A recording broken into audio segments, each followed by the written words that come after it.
अम्माबाद फ़ाउज़ बिल्लाहि मिनश्शैतानिर्रजीम बिस्मिल्लाहिर्रहमानिर्रहीम। मियाँ मुहम्मद बख्श साहब फरमाते ने बाग बखारां ते गुलजारां बिन यारां किस कारी यार मिले दुख जान हज़ारां ते मैं शुक्र करां लख वारी। मैनू कहंदे ने मुहम्मद आकब गुज्जर ते तुसीं वेख रहे हो Yaaran De Shauk channel. Welcome to Yaaran De show.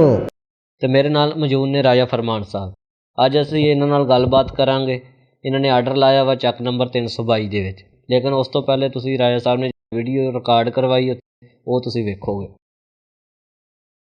फरमान भाई ये की करी जा रहे हैं? भाईजान अज तो मैं भाईजान 322 मेरे दोस्त ने बाप ने बहुत अच्छे मेरे दोस्त मेरे गाँव वाले ने उन्होंने मैंने कहा कि भाईजान किसी को अपना वलीमा अच्छा जी।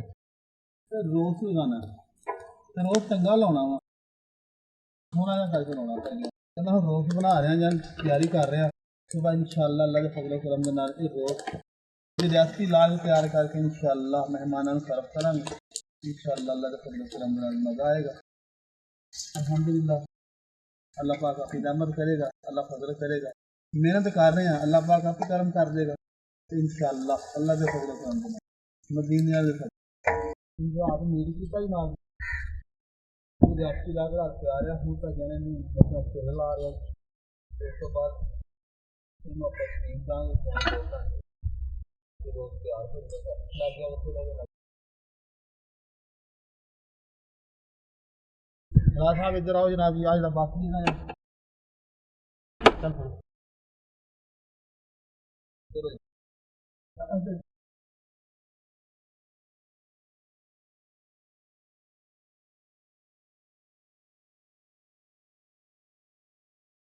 उस तो बाद सजावट वास्ते भाई तिल लगा रहे हैं जनाब। हाँ जी अल्हम्दुलिल्लाह अल्लाह पाक करम करे अल्लाह पाक इसका साथ फरमाए। अस्सलाम वालेकुम राजा साहब। वालेकुम सलाम भाई की हाल है? अल्हम्दुलिल्लाह राजा साहब तुसीं सुनाओ की हाल है? अल्लाह दी रहमत अल्लाह दा बड़ा करम अल्हम्दुलिल्लाह। ते राजा साहब हुण तुसीं पहले सानूं मसालियां दे बारे च दस्सो। मसाले हिसाब दे लाओ बस दालचीनी मोटी इलायची कालियां मिर्चां सुक्का धनिया इस तो बाद कि होर कोई नहीं हुंदा मसाला। हाँ नमक लाओ नमक भांडे दे विच ला दो बस सोहना लगदा शाह चंगी अच्छी बन जाती है। कैचअप वगैरह जां रायते वास्ते? हाँ जी हाँ जी कैचअप तो लाजमी विच पाईदा जी कैचअप तो पाउणा चाहिदा जी। कैचअप जिहड़ी ना रोस्ट दी ना ये रेसिपी है जी फिर इहदे विच भी पैंदा जदों खाना है उदों भी यूज़ करना है।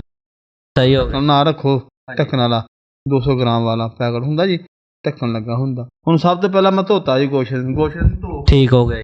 नमक लाया सिरका लाया जी सिरका ला के उन्होंने जनाब रख दिता उन्हें 15-20 मिनट प्यार रहने दिता। उस तो बाद कढ़ के मंजी ते पाया जी घ्यो पाया कढ़ाई जी ते तलना शुरू कर दिता जी।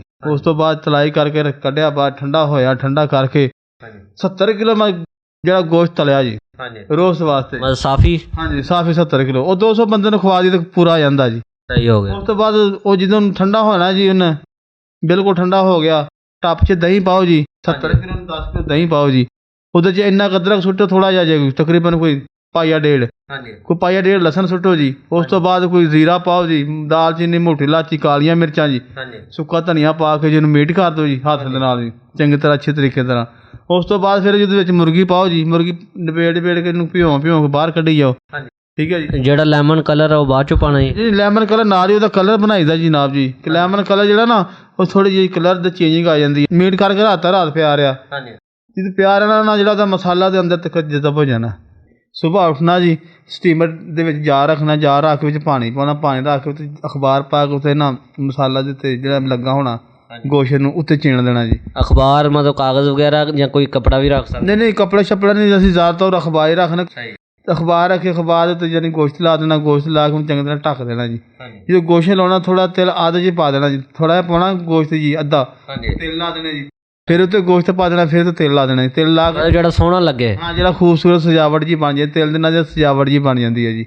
उस तो बाद यानी कि उन्हें दे देना अखबार तो चंगी तरह ढक्कन दे के उत्ते वजन दे के थल्ले अग ला देनी जी। सही हो गया। हाँ जी उन्हें तकरीबन पौना घंटा सवा घंटा उन्हें स्टीम देनी है जी। अल्हम्दुलिल्लाह रोस्ट तैयार है जनाब। सही हो गया जी। अल्हम्दुलिल्लाह वो साढ़े दिल दे कोई नहीं रिज़्क अल्लाह पाक कोल अल्हम्दुलिल्लाह जो लिखा नसीबां दा उही मिलना। आज जिहड़ी असीं वीडियो चाढ़ने एक साडा शौक आ वीडियो दे नाल कोई कारोबार दा इजाफा नहीं हुंदा इसे तरह ये कुदरत वाला अल्लाह पाक करम करे तो हुंदा है कि सिर्फ एक दूसरे नूं विखाला वा आर्टिफिशियल आ इसे तरह। हाँ और असीं कुछ भी नहीं है अल्लाह दी रहमत है अल्हम्दुलिल्लाह। ते असीं उम्मीद करते हैं राजा साहब दा इंटरव्यू तुहानूं बहुत चंगा लगेगा ਤੇ ਮੀਆਂ ਸਾਹਿਬ ਦੇ ਸ਼ੇਰ ਨਾਲ ਅੱਜ ਦੀ ਗੱਲਬਾਤ ਮੁਕੰਮਲ ਕਰਦੇ ਹਾਂ। ਬਾਬ ਸਿਰਾਂ ਦੇ ਤਾਜ ਮੁਹੰਮਦ ਤੇ ਮਾਵਾਂ ਠੰਡੀਆਂ ਛਾਵਾਂ। ਹਰ ਸ਼ੈ ਬਾਜ਼ਾਰੋਂ ਲੱਭਦੀ ਤੇ ਨਹੀਂ ਲੱਭਦੀਆਂ ਨੇ ਨਹੀਂ ਲੱਭਦੀਆਂ ਮਾਂ, ਨਹੀਂ ਲੱਭਦੀਆਂ ਬੇਸ਼ੱਕ। ਅੱਲਾ ਹਾਫਿਜ਼।